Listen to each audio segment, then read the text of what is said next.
অসংখ্য ছাত্র সংগঠন আছে, একটা ছাত্র সংগঠনের নামও সেখানে আসে নাই। শুধুমাত্র একটা রাজনৈতিক দল, তার হচ্ছে তাঁতি দল, যুব দল, শ্রমিক দল, ছাত্র দল, বিএমপি, এরপর আরো যত দল আছে এগুলো সব যোগ বিয়োগ কইরা টোরা এরপর হচ্ছে 35%। আর শুধুমাত্র একক ছাত্র সংগঠন হিসেবে ইসলামী ছাত্র শিবিরের ভাইয়েরা 31% গুমের শিকার হয়েছে। এটা অকল্পনীয় একটা বিষয় ছিল যে জুলুম নির্যাতন আমাদের উপরে করা হয়েছিল।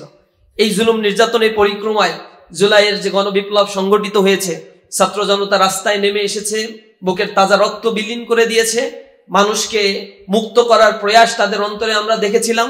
রাস্তায় আমরা ছিলাম, শহীদের পাশে দাঁড়িয়ে তাদের জানাজায় অংশগ্রহণ করেছি, তাদের রক্ত মুছে দিয়েছি, তাদেরকে আমরা হাসপাতালে নিয়ে গিয়েছি।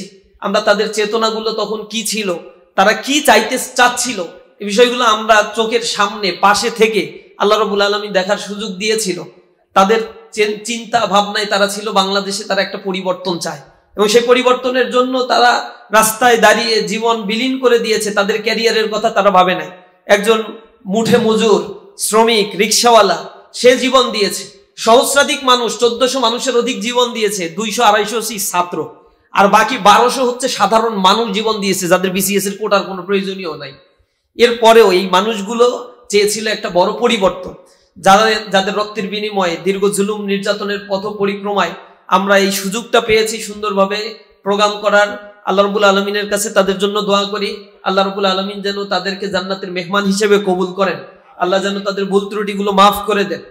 প্রিয় উপস্থিতি, এখানে যারা আছেন আলহামদুলিল্লাহ, লক্ষ্মীপুরের মানুষ আমার আশেপাশে সবসময় তাদেরকেই দেখি, কারণ ঢাকায় তো ব্যাপক একটা অবস্থা। লক্ষ্মীপুর, নোয়াখালী, কুমিল্লা, চাঁদপুর, এই অঞ্চলের মানুষগুলো ব্যবসার দিক থেকে, নেতৃত্বের দিক থেকে সর্বক্ষেত্রে আমরা দেখছি বাংলাদেশে একটু অগ্রণী ভূমিকা তারা পালন করে আলহামদুলিল্লাহ। ইসলামী ছাত্র শিবিরেরও কার্যক্রম সাংগঠনিক স্ট্রেংথের দিক থেকে এই অঞ্চলে আলহামদুলিল্লাহ ভালো। তো গণভিত্তির জায়গাটা এখনো পর্যন্ত প্রুভেন না যে কতটুকু গণভিত্তি এখানে তৈরি হয়েছে, কিন্তু এইটার সুযোগ এখন আমাদের কাছে আসছে। 15 বছর তো কোনো নির্বাচন হয় নাই, আমরা এই বছর সেই সুযোগটা আমরা যেন ভালোভাবেই কাজে লাগাতে পারবো তো ইনশাআল্লাহ। এখানে যারা আছেন ইসলামী ছাত্র শিবিরের রানিং জনশক্তি কারা কারা আছেন একটু দেখি। আচ্ছা, কম আসছে। ঢাকায় কি এরা কম, নাকি দাওয়াত পায়নি, না ফোরামের সাথে কানেক্টেড না? অল্প আছে। ইসলামী ছাত্র শিবির করছেন ছাত্র বয়সে কারা কারা আছেন একটু দেখি। আলহামদুলিল্লাহ, এর মানে 50%, 80%-এর কাছাকাছি হবে ইসলামী ছাত্র শিবির করছে। তার মানে ইসলামী ছাত্র শিবির জামাত ইসলামকে কিন্তু অনেক কিছু দিয়েছে। জামাত ইসলাম ইসলামী ছাত্র শিবিরকে এখনো অনেক দেওয়ার সুযোগ আছে। সেটা আমরা অনেক কিছু চাই না, কাজের জন্য অর্থ চাই। আপনারা যারা ঢাকায় আছেন, সাবেক ছাত্র শিবির করেছেন, ছাত্র শিবির টাকা চাইলে দিতে চান না, হাতটা গুটিয়ে রাখেন, এটা করবেন না দয়া করে। দ্বিতীয়ত হচ্ছে আমাদের প্রার্থীর ব্যাপারে অভিযোগ অনুযোগ অনেক আসে। জামাত প্রার্থী দেয়, তার টাকা নাই, পয়সা নাই, এরকম গরিব প্রার্থী দিলে চলে, একটু টাকা থাকতে হয় নির্বাচন করতে গেলে। এইসব কথাগুলো যারা বলেন এরা একটু চিন্তা ভাবনা করবেন। ইসলামের হিস্ট্রিটাই হচ্ছে অর্থবিত্তহীন একটা হিস্ট্রি।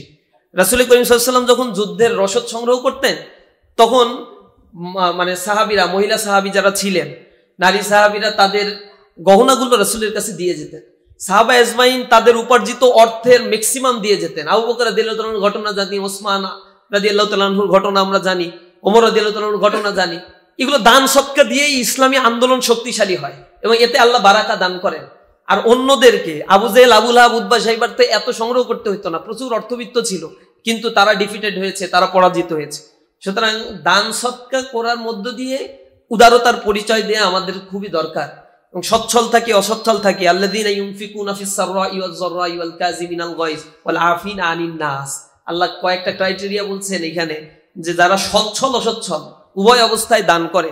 অনেক অভাব অনটন থাকে, টাকা পয়সা চাইলে এরপরে অভিযোগের তো শেষ থাকে না, ঢাকায় থাকতে গেলে অনেক টাকা, হ্যান ত্যান। এখন সামনে নির্বাচনকে কেন্দ্র করে টাকা পয়সা চাইবে। এখানে ওই শুনলাম লিফলেট, বিলবোর্ড এইগুলা করতেও খুব যথেষ্ট পরিমাণে পারছে না। এখন আমার মনে হয় আজকে এই কারণেই প্রোগ্রামের আয়োজন করা। একটা আপেল খাওয়াইছে, মনে হয় টাকার একটু স্বল্পতার কারণে, মনে হয় পরে আবার খাবার আছে, কিন্তু আসলে এইটার জন্য তো আপনারা আসেন নাই।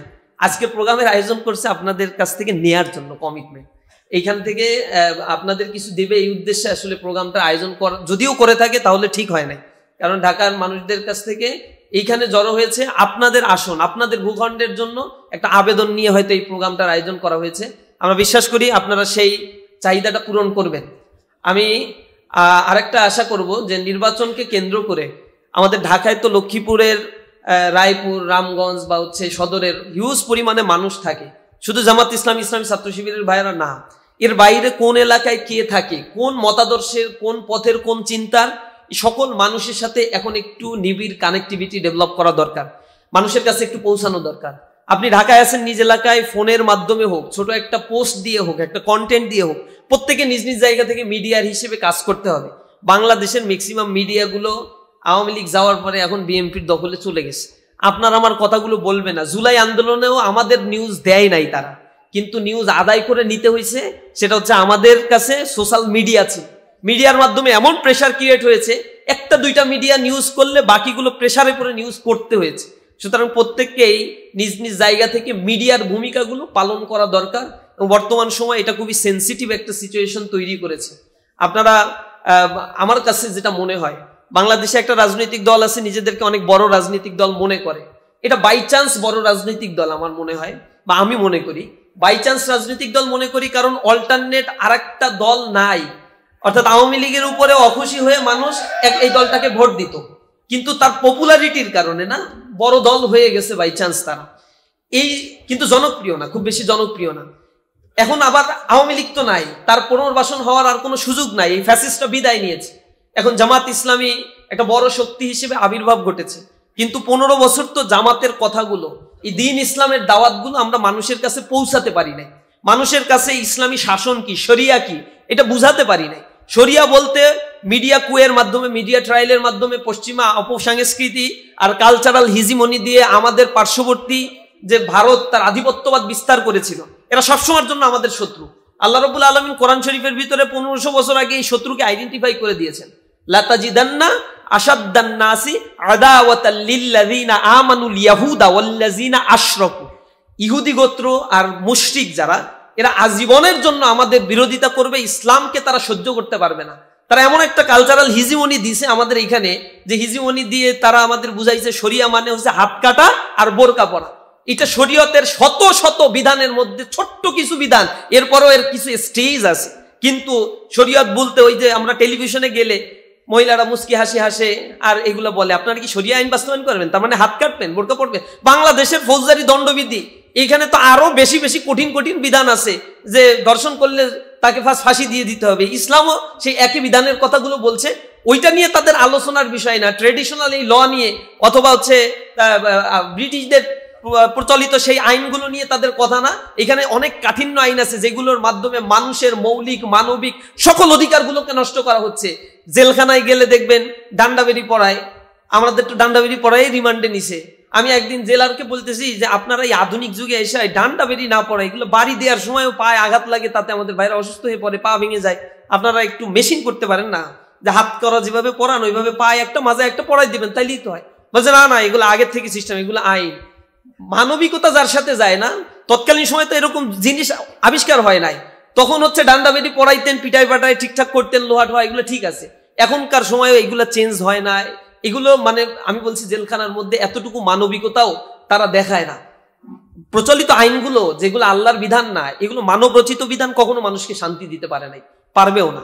এই জিনিসগুলো নিয়ে মানুষের কাছে আমরা পৌঁছাই নাই, যার ফলে বাই ডিফল্ট একটা সুযোগগুলো পেয়েছে এই বড় রাজনৈতিক দল। নিজেকে বড় রাজনৈতিক দল বলে, আমার মনেই হয় না তারা কখনোই পপুলারিটি অর্জন করতে পারছে এত পরিমাণে, যেই পরিমাণে পপুলারিটি নিয়ে সামনে ক্ষমতায় তারা আসলে যেতে পারবে। কারণ আপনি দেখবেন এই জুলাই আগস্টে তাদের কতজন শহীদ হয়েছে, আমি এক্সাক্ট সংখ্যা এখনো আমি ডিলিম্বার মধ্যে আছি। কখনো বলছে 82, কখনো 155, কখনো 800, পারলে সবই দাবি করে। এরপরে কয়েকটা তালিকা 155 কত তালিকা প্রকাশ করছিল, সেখানে আবার দেখছে শিবিরেরও কয়েকটা তালিকা চলে আসছে, আবার করছে ডিলেট। এর আগাও নাই মাথাও নাই, সুসংগঠিত ভাবে তাদের একটা তালিকা তারা এখন পর্যন্ত প্রকাশ করতে পারে নাই, তাদের আসলে লিগাল কয়জন শহীদ হয়েছে। কিন্তু জুলাই আগস্টের পরে এই পর্যন্ত আমি দাঁড়িয়ে আছি, আজকে পর্যন্ত এই পর্যন্ত তাদের হাতে আন্তঃকন্দলে নিজেদের কর্মী আর বাইরের লোক মিলে 166 জন মৃত্যুবরণ করছে। তো আর কয়দিন নির্বাচনের তো এখনো খেলা শুরু হয় নাই, এখনো তাদের ক্যান্ডিডেট ঘোষণা দেওয়ার পরে বারবার বসতেছে যে মারামারি করো না আল্লাহর রাস্তে, নির্বাচনের বৈতরণী পার হয়ে এরপরে যা করার করো, তখন তো নিজেদের মতো করে সব এদিক ওদিক করে নিতে পারবো, কিন্তু এর আগে কিছু করো না। কিন্তু এরা শুনবে না, কারণ এটা ক্ষমতা লোভী একটা জাতি। ক্ষমতাই যদি না পায় তো দল কি করবে? তারা দেশের জন্য কিছু করে না। এই যে 166 জনকে তারা হত্যা করলো, তার ভিতরে পাথর মেরে প্রকাশ্য দিবালোকে আইয়ামে জাহেলিয়াতের মতো মানুষকে হত্যা করলো। 67 জনকে ধর্ষণ করেছে, যেটা পত্রিকায় আসছে, আর পত্রিকায় আসে না এরকম অসংখ্য ঘটনা আছে, এগুলোর হিসাব আমার কাছে নাই। আমি হিসাব করতেছিলাম যে কতগুলো চাঁদাবাজির ঘটনা ঘটছে, টেম্পো স্ট্যান্ড দখল, বাস স্ট্যান্ড দখল থেকে শুরু করে মানুষের সম্পত্তি লোপাট করার কত ঘটনা ঘটছে। আমি পত্রিকা সার্চ করে 1300-1400 কাটিং পর্যন্ত পাইছি। এরপরে আমার আসলে আর ধৈর্য কুলাই নাই যে এইগুলা নিয়ে আর আমি একটু দেখি, কারণ এত বেশি অকারেন্স ঘটনা ঘটছে একেবারে রুট লেভেল পর্যন্ত। মানুষ কিন্তু এখন অতিষ্ঠ হয়ে আছে, ভয়ে কথা বলছে না। প্রশাসন তাদের পাক্ষিকতা আচরণ নিচ্ছে, একপাক্ষিক আচরণ করছে প্রশাসন। প্রশাসনের দৃষ্টিভঙ্গি হচ্ছে 2 দিন পরে ক্ষমতা চেঞ্জ হয়ে গেলে এরা ক্ষমতায় আসবে আর তখন আমার আর চাকরি থাকবে না। ওই ভয়ে তারা এখন তাদের ব্যাপারে স্টেপ নিচ্ছে না। কিন্তু আমরা বারবার প্রশাসনকে বলছি যে আগের দিন নাই। জুলাইয়ের আগের বাংলাদেশ, 90-এর রাজনীতি আর 2025-এর রাজনীতি, 2024 পরবর্তী রাজনীতি আর এক হবে না। সুতরাং টিকে থাকতে হলে তোমাকে মানুষের মতো আচরণ করতে হবে।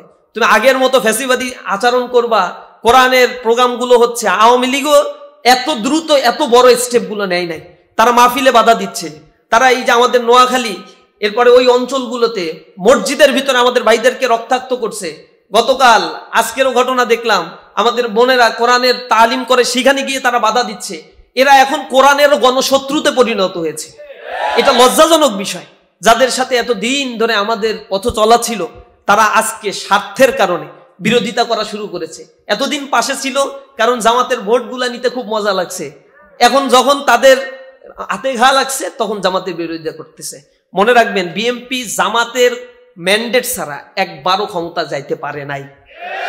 একবার গেছিল 18 দিন, ঠিকতে পারে নাই। সুতরাং তারা এমন কোন দল না যে এককভাবে ক্ষমতায় চলে গেছে কোনোদিন, এটা মনে করার কারণ নাই। আর খুব বেশি পপুলার এটাও আমার কাছে মনে হচ্ছে না। আমাদের কাছে একটা সুযোগ তৈরি হয়েছে। আমার দৃঢ় বিশ্বাস এই ইয়াং জেনারেশন পারসেপশন এখন তাদের চেঞ্জ হয়ে গেছে। যত বেশি শিক্ষিত মানুষ, তারা এখন তাদের ওপেন আই দিয়ে তারা দেখতে পাচ্ছে যে আসলেই এই দেশের জন্য কারা কল্যাণ করেছে। চেতনার ট্যাবলেট খাওয়ানোর পরে মানুষকে আর মানে ঘুম পড়িয়ে রাখা যাবে না। এখন আর চেতনাকে অনেক বিক্রি করছে, আওয়ামী লীগ বিক্রি করছে, ওই একই চেতনার ব্যবসা আবার তারা শুরু করছে। তা আমরা, তারা যা বলুক না কেন, আমরা বলি উহারা প্রচার করুক হিংসা বিদ্বেষ আর নিন্দাবাদ, আমরা বলিব সাম্য শান্তি এক আল্লাহ জিন্দাবাদ। আমরা আমাদের এজেন্ডাগুলো নিয়ে মানুষের কাছে এখন মানুষের কাছে একটু পৌঁছাইতে হবে।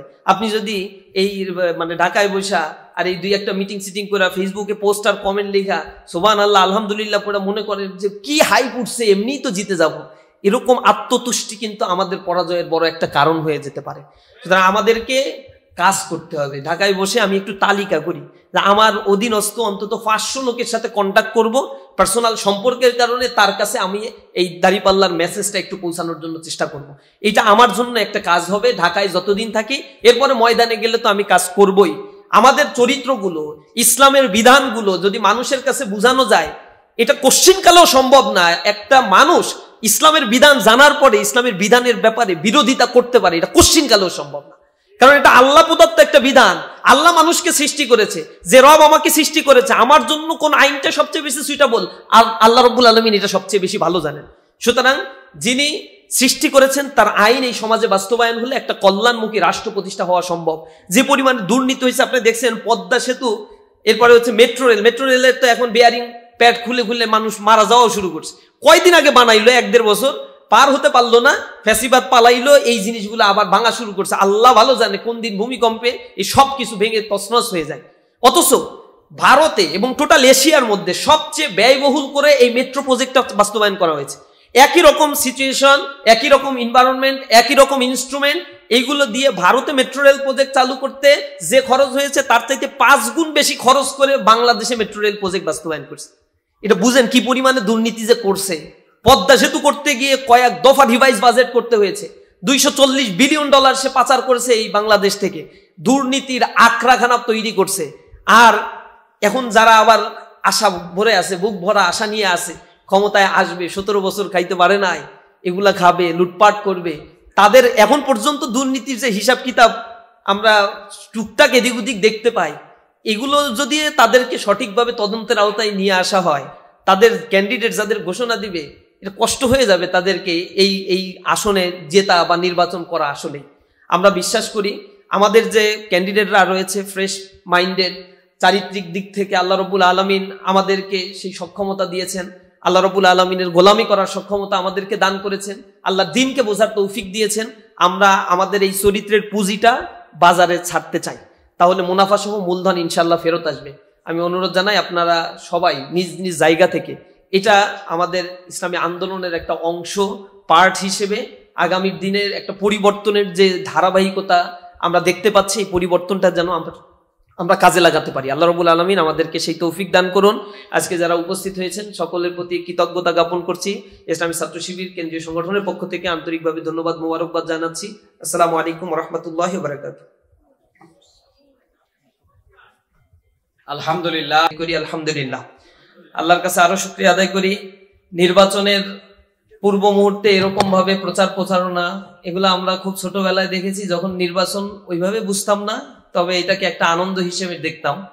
2008 সালে কিছুটা এরকম সুযোগটা ছিল, এরপরেও খুব বেশি ভালো আচরণ সেখানে প্রশাসন বা সবার পক্ষ থেকে দেখি নাই।